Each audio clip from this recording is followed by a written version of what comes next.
After thousands of brain maps, I can tell you this: defiance is simply what dysregulation looks like on the outside. Behaviors are breadcrumbs. They tell us what's going on, and parents are often told their child is defiant, disrespectful, behavioral, has ADHD. But what if I told you defiance isn't a personality issue? It's not even a behavioral problem. When you see a child refusing, arguing, melting down, or shutting down, I see a brain that's overwhelmed, a cup that's full, and calling for help. And today we're going to walk through exactly what a brain looks like, a dysregulated brain that's often labeled defiant, anxious, obsessive. And I'm going to show you the different kinds of patterns that we see in dysregulated brain. And you're going to understand why regulation must come before discipline, consequences, skills, connections. And by the end, you're going to think differently about defiance, and it's going to make a lot more sense to you. And you're going to break the shame, blame, confusion cycle, because when we understand what's happening in the brain, and even when I work with really little kids, I help them to understand their brain. And it's so cool because so many of these little kids are fully grown adults now, and they tell me how when I talk to them about their brain, it shifted everything. We take away that shame. We say, "Hey, here's your brain. Here's what's working, what needs to improve, and how to do it." And we also don't live in a world where we pretend we're perfect, because who wants to be perfect? When parents hear the word defiant, what happens? They think they won't listen, they won't cooperate, pushes back, argues, refuses, explosive, doesn't want to do it. But defiance is never the first problem. Defiance is the result of a dysregulated brain, and a brain map makes that crystal clear. And what is happening is that when we see kids acting like this, they're getting those drops into their cup and things are overloaded. There are times when kids' behaviors change suddenly overnight. We better be super alarmed when they're happening. I'm thinking pandas, or an infection or a toxic trigger creates sudden behavioral changes overnight. Trauma, your child had a physical, emotional trauma of some kind. I'd be worried your child is being exposed to something, victimized in some way. Maybe they had a traumatic grief response.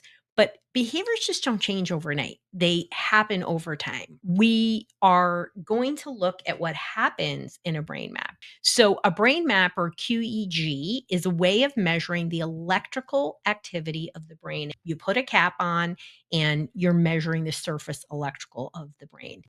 With a QEEG, we're putting in a database, and it's measured against typically males and females around the same age. Some is a clinical database, meaning there are others with other issues. Some is a normative database where nobody has issues. I'd like to know who they are. And it is a really simple process. You can do brain maps as young as 3.5, all the way to elderly. And the reason why you can't do younger than 3.5, there's nobody else in there in the database, but also it's not realistic to expect kids to sit. I am looking for, and what other practitioners who do brain maps are looking for, they are looking for patterns. And I'm going to show you patterns, which is so cool.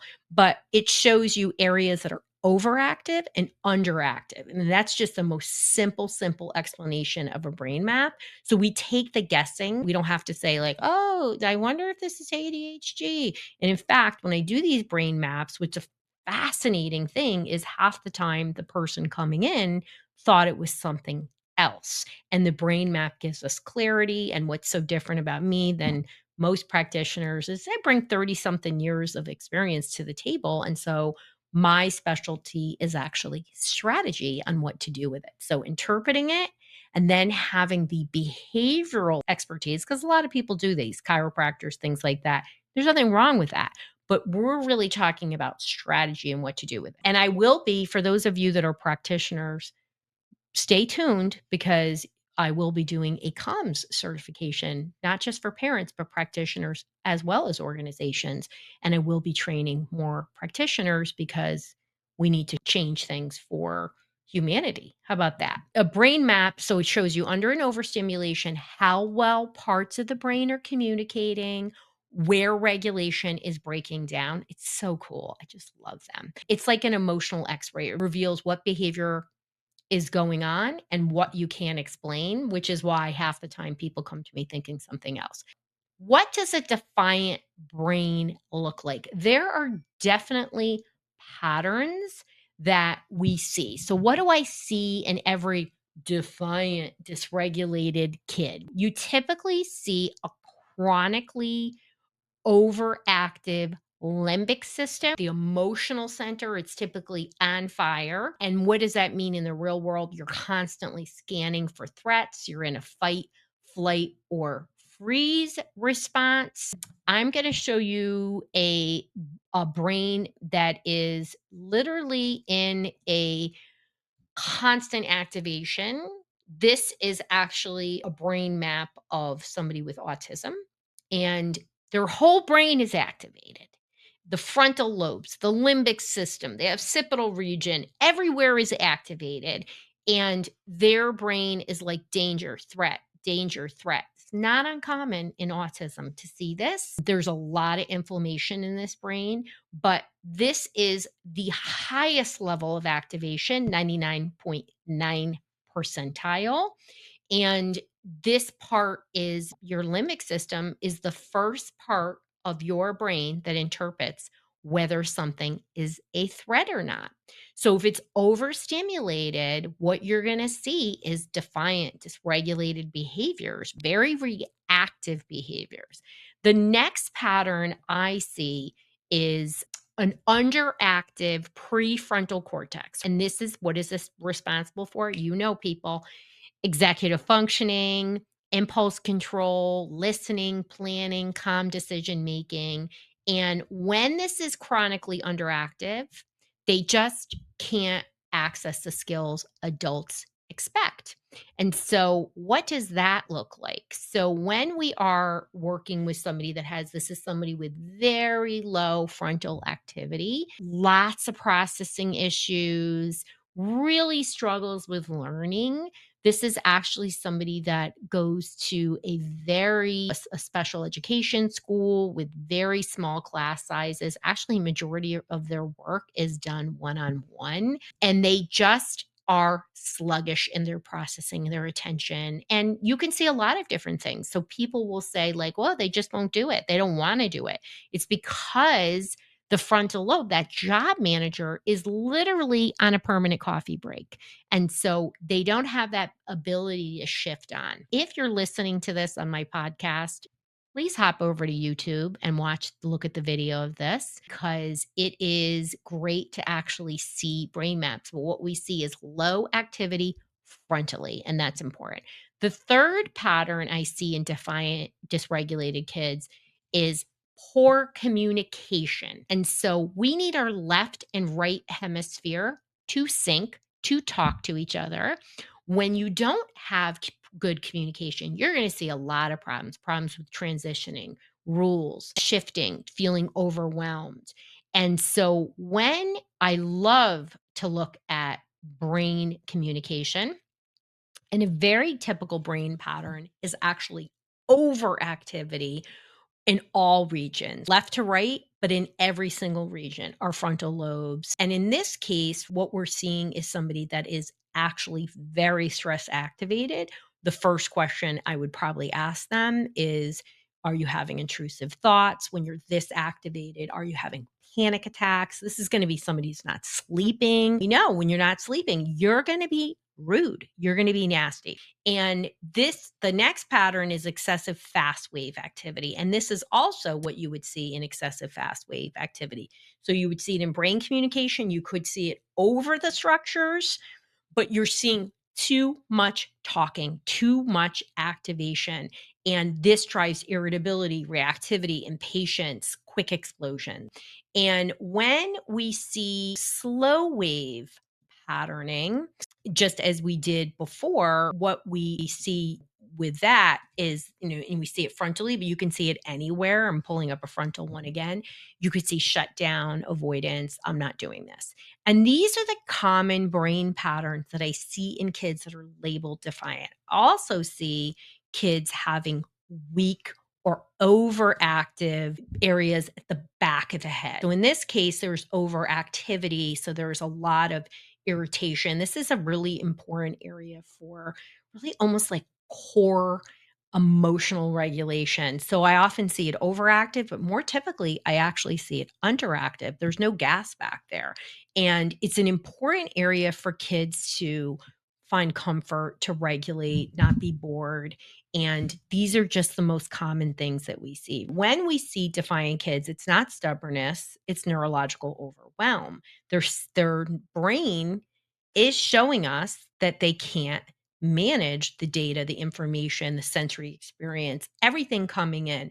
And these are consistent patterns.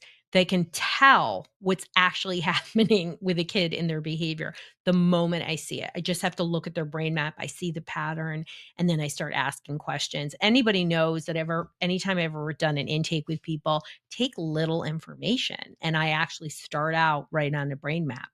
Then I come in with questions because the brain map tells us. And when certain areas are over or underworking, there are only certain behaviors that we actually can see out of a child or an adult. For those of you that are interested in working with me, if at this time I'm still doing this, you can go to Dr. Roseann /help. No matter what, it's going to be a solution matcher. It's going to match you to the right solution. So many times when I map somebody, it's just a fascinating process. I remember, gosh, I don't know how many years ago, it was probably 20 years ago, mapping a 10-year-old named Riley. And he was one of the most extreme behavioral kids I have ever had. He's amazing. He's like 30 something years old now. I love seeing my people around town or on Facebook, or people message me. And he just refused everything from food to the classroom. There was no delineation between his behavior from school to home. And, they wanted to outplace him. And his parents were like the most chill people. And they were like, we're not going to put him in some special school. We're just not going to do that. We did neurofeedback. We did a lot of things. What do we see in his brain? We saw a lot of difficulty processing social information and a lot of that hyperconnectivity, that red from right to left, everywhere in every region. And he had a brain that was on fire. He's very sensitive to things. I also recommended occupational therapy to get his sensory system online because he was resisting food. And his brain was stuck. And it was like, I'm going to protect myself at all costs. And his behaviors to me were just screaming, I can't do this. I'm not going to do this. And once we calmed everything down and he got proper support at school, at home, we made some tweaks too. He really changed. He didn't need to be fixed. He needed to be regulated. And then he could absorb actually the good stuff he was learning at school and home. We just needed to tweak it in a way that his brain could hear it, but it had to regulate. Defiance really isn't a choice. It's like way of communicating.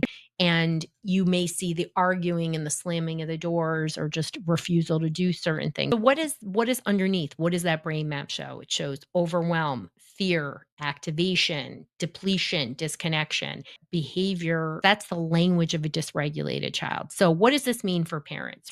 What do you take out of this? So a brain match teaches us that a child isn't giving you a hard time, it's having a hard time, that you can't teach a skill to a dysregulated brain. How many times can I say that? And behavior change is only going to happen after regulation, never before. I mean, you can yell, you can scream, you could try to negotiate, and it's not going to happen. Brain is calm, yours and theirs. A lot of change can happen in such a good way. You got to see what I see in a brain map and hear about it. And it's a pretty amazing thing to see, to understand. And then, do you always need a brain map? No. Is it pretty cool? Yes. But regardless of a brain map or not, look at the behaviors. They are clues. They are screaming, I need to regulate. And if you want to better understand what your child really needs, take our solution masher, go to drroseann.com/help, because it's going to guide you into the right solutions. Plus, you're going to hear about my book. which is going to be amazing. And it's going to change the conversation about parenting because we're putting the nervous system first before we correct behavior, before we connect, before we teach kids. And you also can get access to my newsletter right there. So go to drroseann.com/help. And I hope this was really got you thinking about a brain map. It's an amazing tool. I do them because I don't know what I would have done without doing brain maps. I was doing neuropsych testing.